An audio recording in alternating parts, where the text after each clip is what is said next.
In the old days when you were mining for coal and you went down with your mining team under the planet, you took a canary in a cage. And when the canary fell off the perch, that meant the air quality was going down and you better get out of there.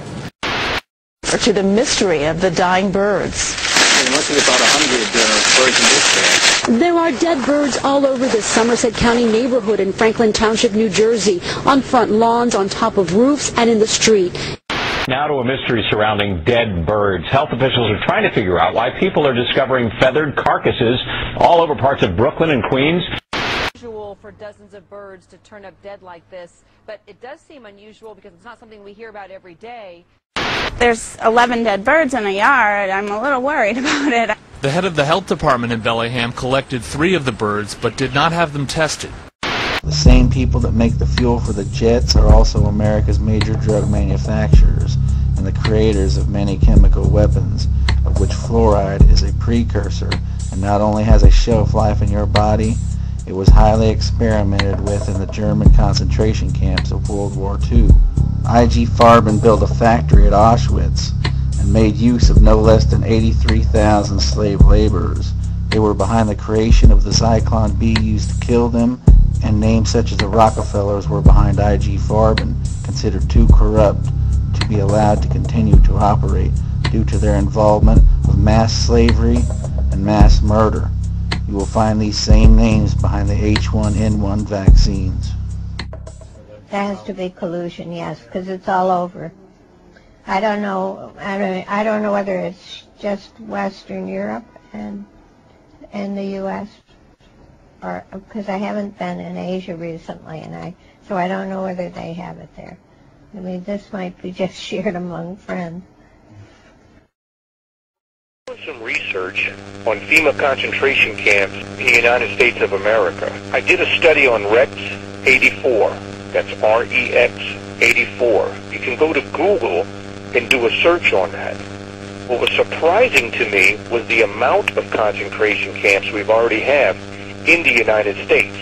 We have 3,768.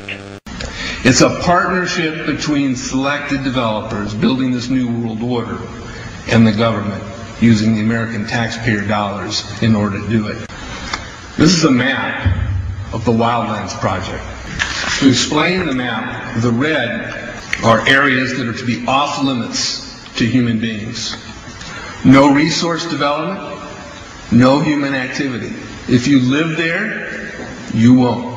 The yellow areas are the areas for major control of all human activity. If you live there, you won't.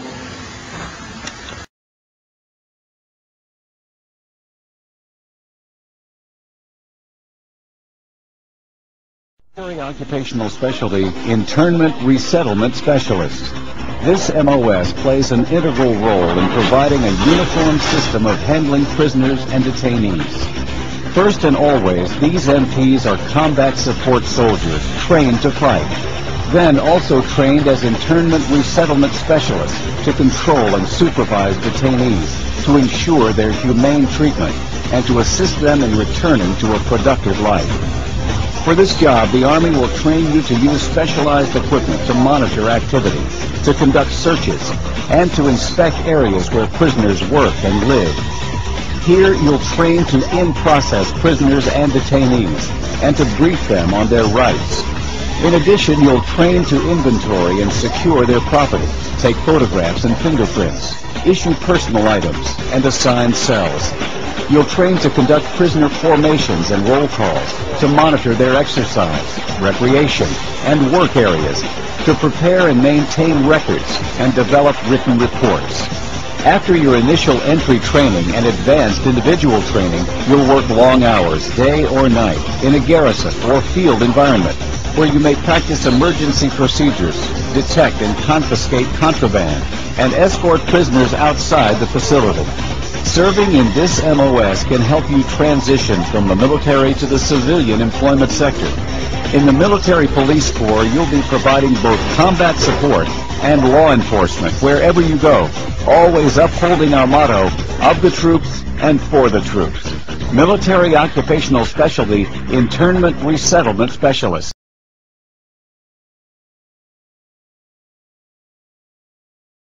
This would hurt us and our technology to just above the missing land of the secret map from the end of the Third World.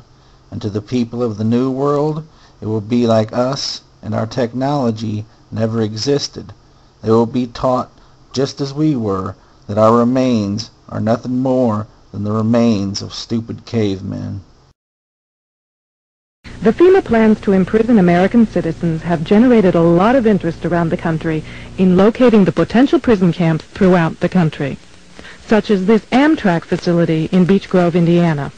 We're standing now in the main parking lot, which doesn't look too sinister.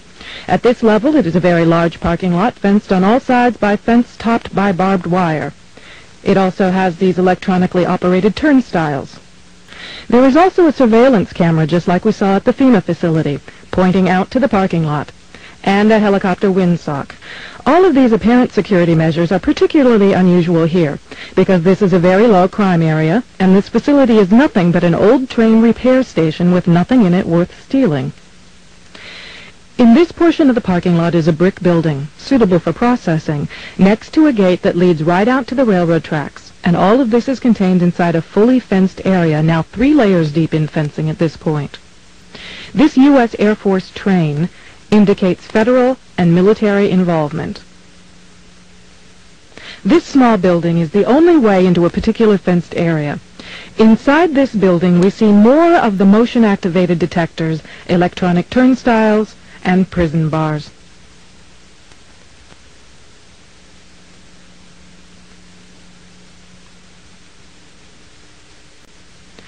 Outside this building is fencing and a cattle run section of fence, all topped by barbed wire, pointing inward, not to keep people out, but to keep people in. This was common throughout the facility, particularly the new fencing that had been erected. Inside the fenced area on the other side of the building, you'll see signs that say Red Zone, right up next to the railroad tracks that run the length of the fenced area. Next to the Red Zone sign, you can see closely numbered markers on the fences that are too closely spaced to be parking markers, just as if they plan to have people line up to board the trains. This tower, overlooking the entire facility at one end of the facility along the railroad tracks, also has a radio antenna on it with a ladder up inside of it. It would make an excellent watchtower. Looking around, you can get an idea of how huge this place is and how many people it could contain in its fenced-in area. In yet another fenced area, we see a large warehouse building at the end, with the electronic turnstiles in front of it. The building is one that has a new concrete floor, and its doors and windows have all been blocked. Inside the facility, we found large fenced-in areas next to the railroad tracks marked Green Zone and Blue Zone, suitable for holding a lot of people. You may not know about because it wasn't reported on in the news. It happened just before Memorial Day 2009. The Senate passed a piece of legislation that does something pretty alarming, but they did it just before the holiday weekend so that nobody would report on it. And it worked. I'm talking about torture. This is from the Politics and Law section of CNET News. The bill would give President emergency control of Internet. This is something we've been looking for, something we've been waiting for, something we've been talking about ever since Rockefeller said that. I thought it was a mistake. I thought it was he got caught saying something he didn't want to be caught saying when he said the Internet was the biggest mistake. Period. I've talked to people from the black race of people. Their stone tablets are at the foot of Mount Kenya. They are kept by the Kikuyu tribe. Perched on top of us from birth to death are our owners. Our owners. They have us. They control us. They are our masters. Wake up. They're all about you. All around you. Zeus is on the front of the Queen's carriage, and Poseidon is on the back. The symbol on top of the Queen's crown matches a symbol worn by God. The lion on their chair is the symbol of the age of the destroyer. The symbol on top of God's head matches the symbol on this crown. The symbol on the side of this crown matches the symbol worn by God. This symbol held in the hand of God matches the symbol found in Vatican Square in Rome. And this symbol held in the other hand of God matches the symbol of the water bearer, the age of the destroyer.